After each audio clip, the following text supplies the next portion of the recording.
Hi, this is an overview of the importance of understanding the electromagnetic field of the Earth as it relates to human well being, health of the body, health of the mind. This is a image, a graphic portrayal of the globe of the Earth, the continents on the outside, but on the inside is the ball, scientifically known to be in the middle of the Earth. It's a metallic ball that they believe now is nickel in combination with another substance, but it's metallic. It's theorized to be hollow, but the interior ball spins, and it spins inside of a liquid field of magma. This liquid field of magma is highly metallic, though it's liquid, and the ball spins, but it spins faster than the magma field that's also spinning, but not as fast as the ball. The outside of the Earth also spins, but it spins slower than the magma or the middle ball. The movement of the ball inside the magma field is what generates the electromagnetic field that you see around it. The electromagnetic field of the Earth actually serves as a windshield to block the arrival of charged particles, ions from the sun. This produces the ability for life on Earth to exist. If we did not have this electromagnetic belt, which has different degrees inside of it, then we would lose life on Earth. The oceans would vanish like they vanished on Venus. Venus used to have oceans, and it also had an electromagnetic field, but the core of Venus scientifically stopped turning, and Venus stopped producing electromagnetic field, and the ions of the sun evaporated the oceans and ended all potential for life on Venus. On the Earth, this is the essence of what keeps us alive. And this electromagnetic field is also in flux. The electromagnetic field is different than the poles of the Earth and the true north versus magnetic north. Magnetic north is a direction that is constantly moving. It's moving about 50 to 60 kilometers an hour. It's moving from Canada, technically, over toward Russia and Siberia. So the magnetic field of the Earth, magnetic pole is in motion, and it's responsible for this electromagnetic field around the Earth. But the actual tilt of the Earth does not change. That's called true north. And we'll talk about true north a bit more in a moment, but this is just the understanding of the energy field around the human being as a whole. But inside me, I also have my own generation of an electromagnetic field, and the generation of that electromagnetic field is also what I call my mental body or spirit body. So this helps you get an idea of what this is about. Recently, there was a large wave of charged particles that came through a hole in the electromagnetic field because the electromagnetic field is in very dramatic flux at the moment, and there happened to be a small opening in the electromagnetic field. Charged particles made it through the magnetic field and hit the first molecules of the upper atmosphere, which happen to be composed of nitrogen, hydrogen, and also oxygen. And this produced a particular color of pink. The colors that you see in the aurora borealis, the northern lights, they're ions interacting with the electromagnetic field, but also interacting with some of the molecules in the upper atmosphere of the Earth's atmosphere. So those colors are an indication of how deep the ions are going into the Earth. And we're likely to see far more of these now because the magnetic field of the Earth is in pretty noticeable and scientifically validated fluctuations. There are even some concerns that it could do a pole shift, either a few degrees, which is done in the past, 7 to 12 degrees. But 660,000 years ago, approximately, it did a what's called a 180. It turned over completely. They say that that's possible for it to occur again. Now, why that's also useful is the understanding of the flux in the electromagnetic field of the Earth is also affecting the flux in the electromagnetic field of the human being. And the human being's strongest electromagnetic generator happens to be the human heart. So the ability to be able to produce the energy field around yourself is how well you are in tune with the feelings coming from your own heart. Now, I'm going to use this same graphic to impose that upon the concept that the human being has an energy field around the body. It's not validly discussed in the scientific world that the human body has an invisible field of energy that is beyond the electromagnetic spectrum, and we call that the spirit body or the mind. Later on, there's another body around that one in the spirit body, which is basically the band all the way around it, like the skin, which is the will, the identity, or the soul of the person. So I'm going to just share with you a bit of information about the difference in them. Let me take you to another graphic. The human energy field, for me, looks a bit like this, meaning it has very exact layers to it, like the electromagnetic field of the Earth does, and it has very specific placements. And the electromagnetic field of the Earth, in combination with the heart, the two of them actually interface with each other, and that many of us are going through heart-changing experiences because the electromagnetic field of the Earth itself is in flux, and so on. And the ability to be able to feel this feeling around you really depends on your desire to want to begin to become aware of it. But recently I described an experience I had about going through the veil and being able to look back on myself and to see this field around me. It was not an easy thing to admit to, because each one of these lines that you see, they have specific frequencies or vibrations or colors. And each one of these lines, they relate to my family tree, and they relate to glands, organs, and body systems. So these lines that we have around us like this are our way, like an electromagnetic field. We produce this field around us, and it's in flux. Now, the flux of this field has to do with how we are interacting with someone else. If I'm alone, I have one type of energy field. If I meet somebody, it shifts to meet them socially. If they're a friend, if they're a stranger. If I'm out in traffic, I have another energy field.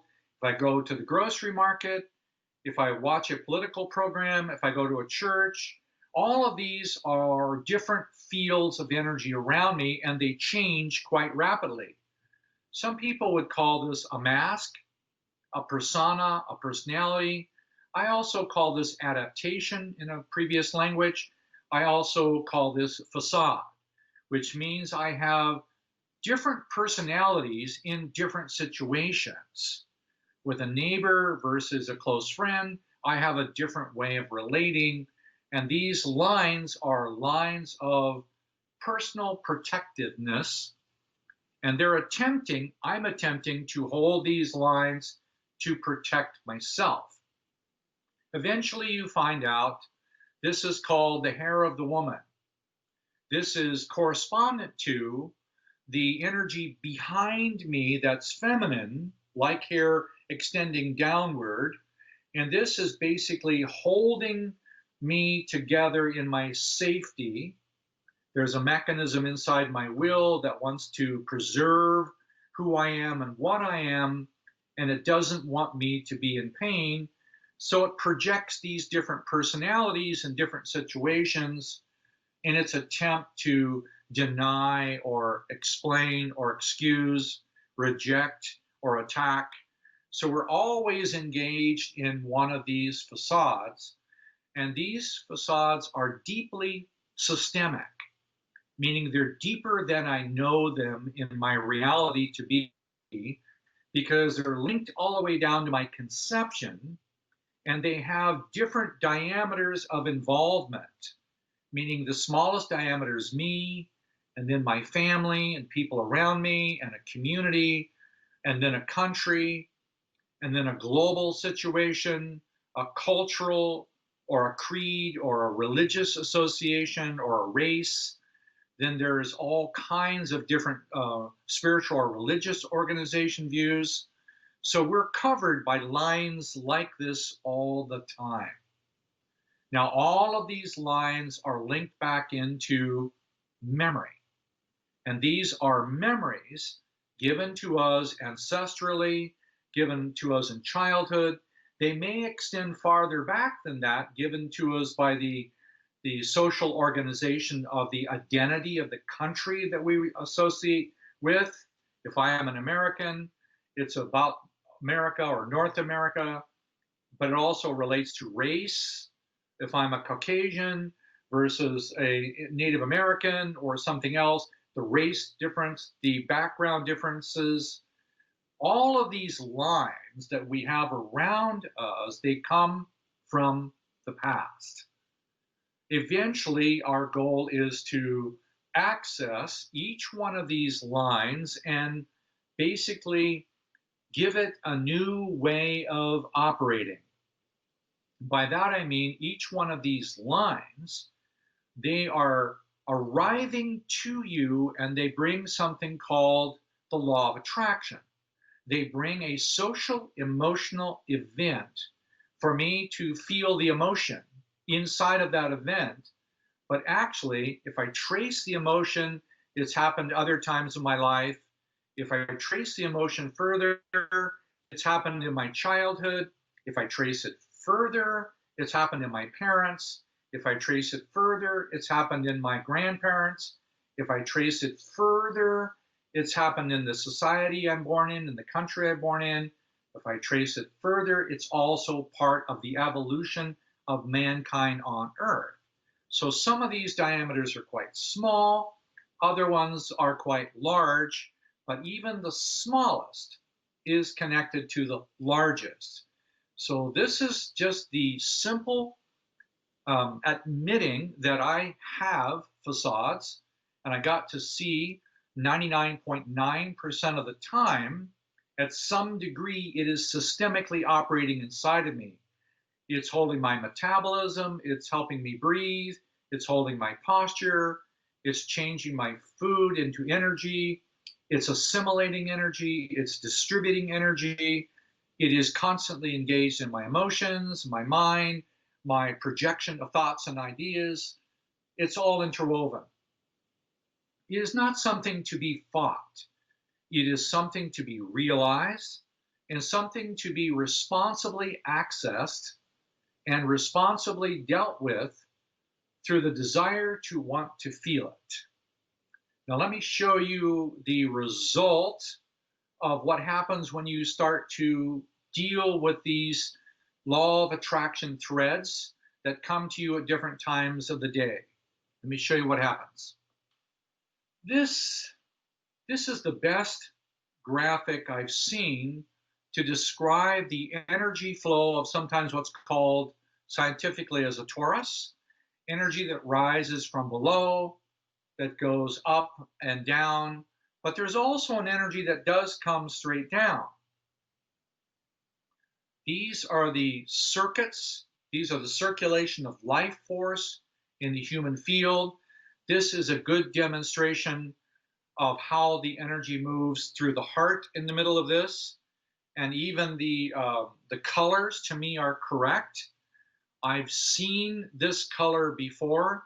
There is a living powder blue that is a vitality. It is a life force. It's more than life force because it circulates and it is exchanged with all living things. It is stronger in certain locations. It's stronger within the heart. It's also in the belly. It's also in the head, and it circulates.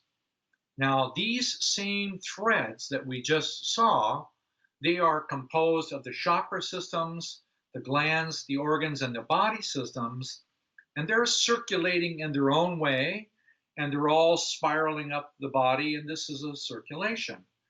Now, in the midst of this, I will commonly, and we all do, attract a social emotional event called a law of attraction where I'm triggered by something.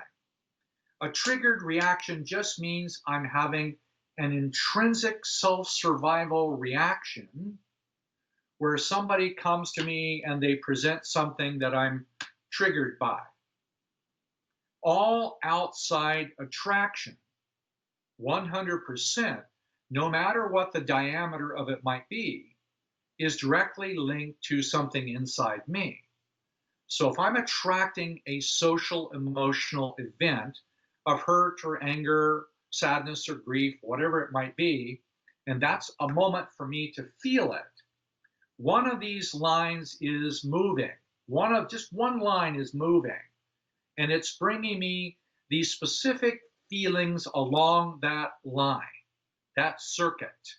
Now, if the circuit's about money, then it's usually around a 3. If it's around race, then it's usually at what we call a 5. If it's around religion, then it's usually a 6.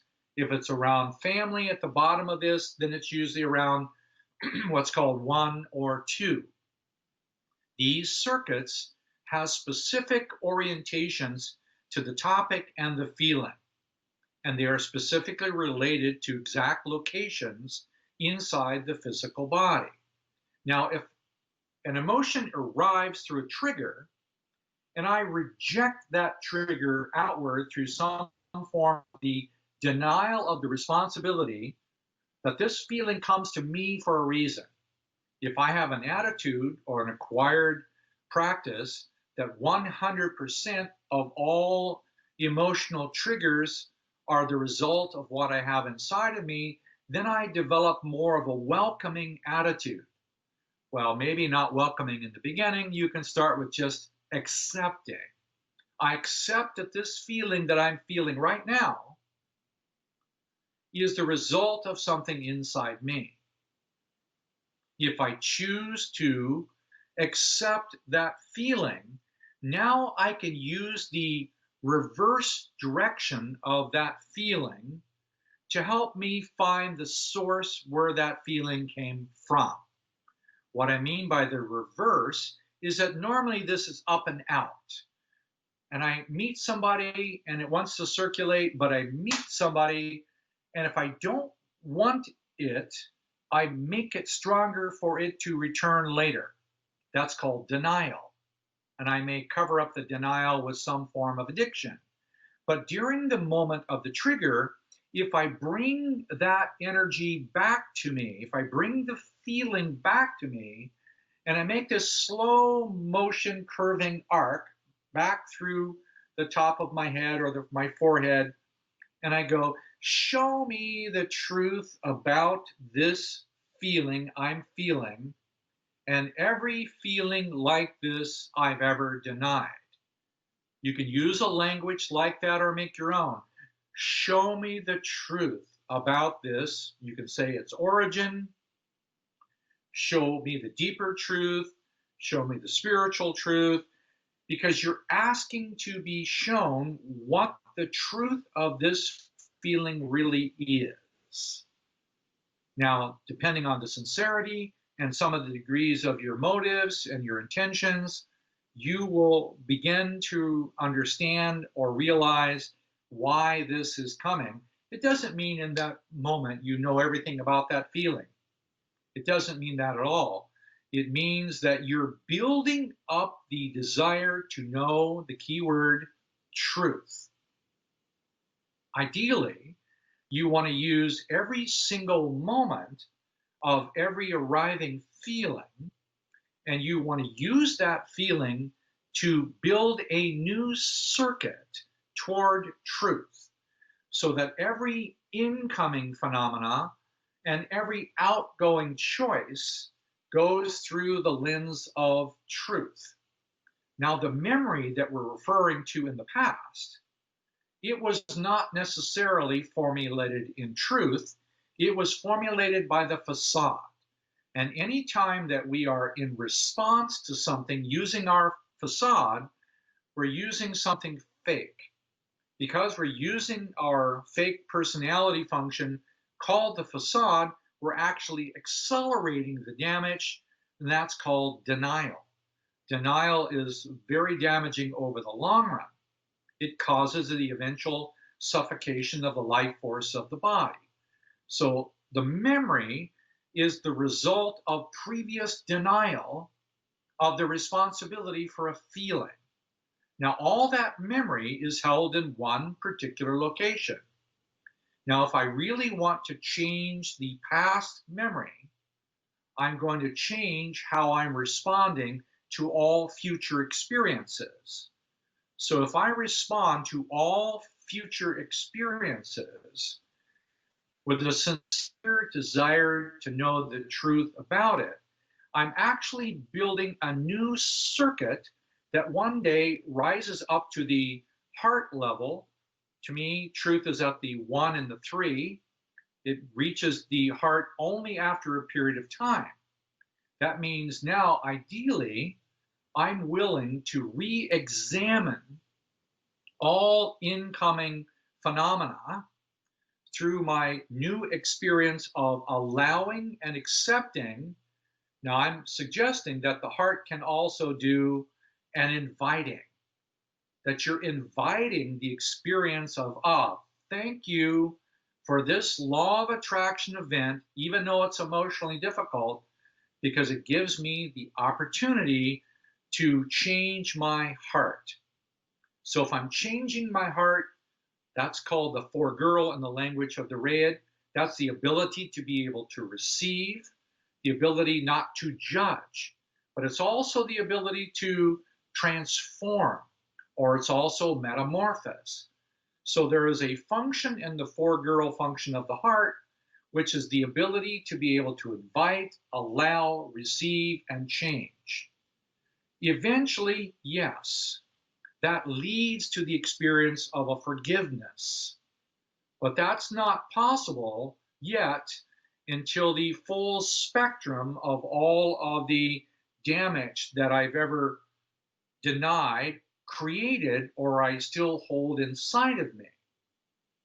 So I urge you to consider there is a way to be able to take it in. Just so you know, what I've been doing with myself is I've been taking this in at what I call 23 degrees. 23 degrees is, like just 3 minutes before midnight or 4 minutes before midnight, just slightly off of center. What does that mean, 23 degrees?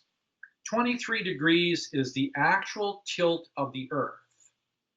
The actual unwavering tilt of the Earth is pointed directly toward the North Star, and the true tilt of the Earth never changes, and it is pointed to the center of the galaxy, and then beyond that, the galaxy is pointed to the center of the universe.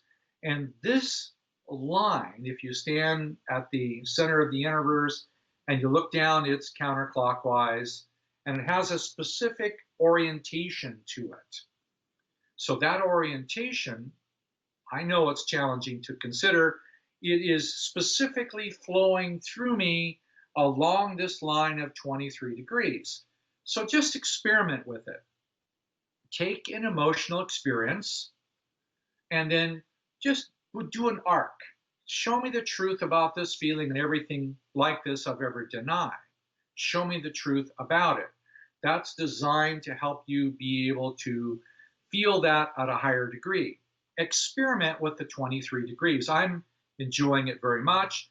I also consider it that this line of 23 degrees connects my physical body, spinal cord, with what's called the silver cord into the spirit body, and then the golden cord from the spirit body into the soul. And to me, this is an ongoing pathway or an ongoing circulation that's possible for me to be able to experience along this line a give and receive function with the divine level of giving and receiving. It's a line of communication. And for me, I've always enjoyed the 23-degree line. And these days, I'm enjoying it even more. Let me show you another graphic. Briefly, I wanted to show you just a graphic representation that different feelings are like threads, and different feelings also have different colors. Just like the mineral kingdom and the periodic table of chemistry has a spectrum of colors, there are these threads around me, and certain threads arrive at exact times of the day and a specific season of the month. So it's one of the reasons that I suggest to you that when you're practicing the protocol, at least acknowledge the month that you're in. If it's the autumn season and it's October, then in the north, it's going to be the autumn season, and in the south, it's the spring. Just at least acknowledge that you're experiencing the arrival of one of these threads in that month. Later on, you might look at the time of the day. Is it ascending in the day or is it descending in the day? And then eventually the specific hour, and that will give you more and more clues about what that feeling is really about.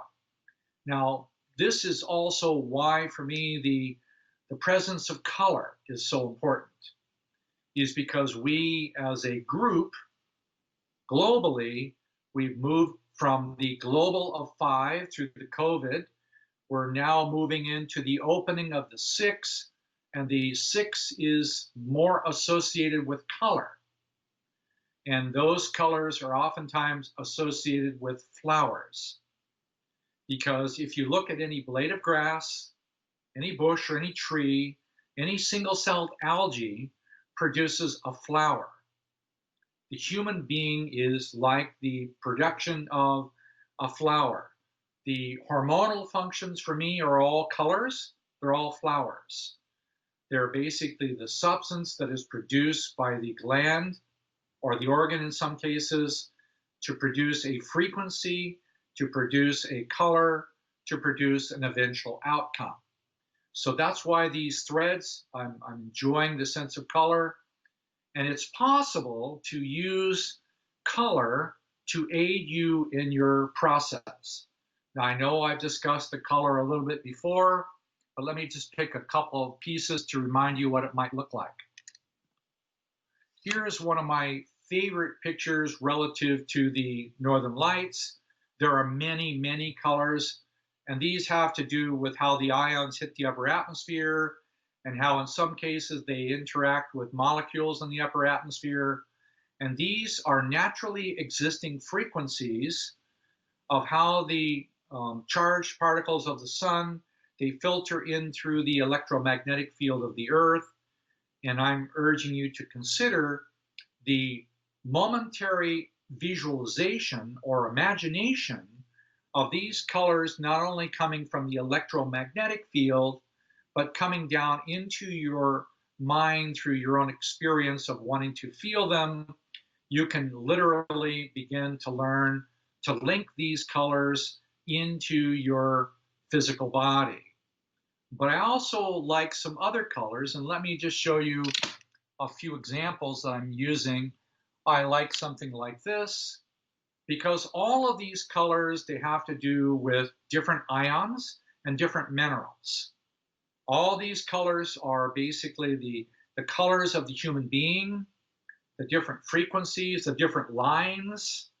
And when I'm involved in processing a specific triggered emotion, I like to feel that emotion for a while, And wherever possible, I like to bring color back into it.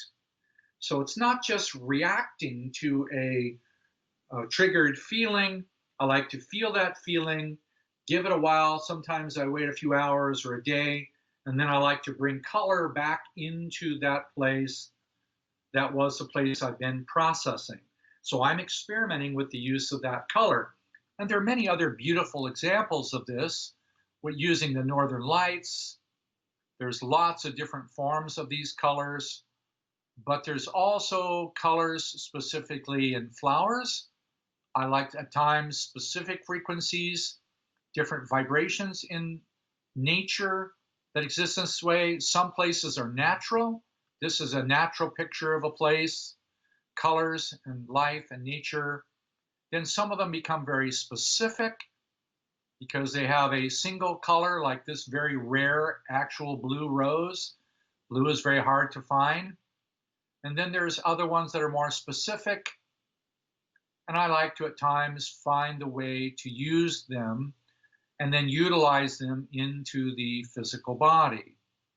Then here is one where we're using the mineral kingdom, plant kingdom colors, animal kingdom, and that's where I like to use that to vitalize the physical existence and circulate through that torus. So my own experience of this is unfolding, and I'm having a delightful time exploring the different feelings like it. And I will leave you with my favorite picture of a child lately. And I'd like to explore these adventures and meet every adversity with a childlike feeling of the desire to want to grow. Later on, I have a few other things to explore that will go into the 12 innate attributes of the soul, the 24 human virtues function, and then the other aspects of the divine principles as it is applied to those 24. So have a wonderful day doing all this. If you end up with a specific question or feeling like that, then I would suggest that you might go to a flower like this first and see if you can get your own particular answer. If you want more communication on a particular topic, just let me know. Good to be with you. See you again.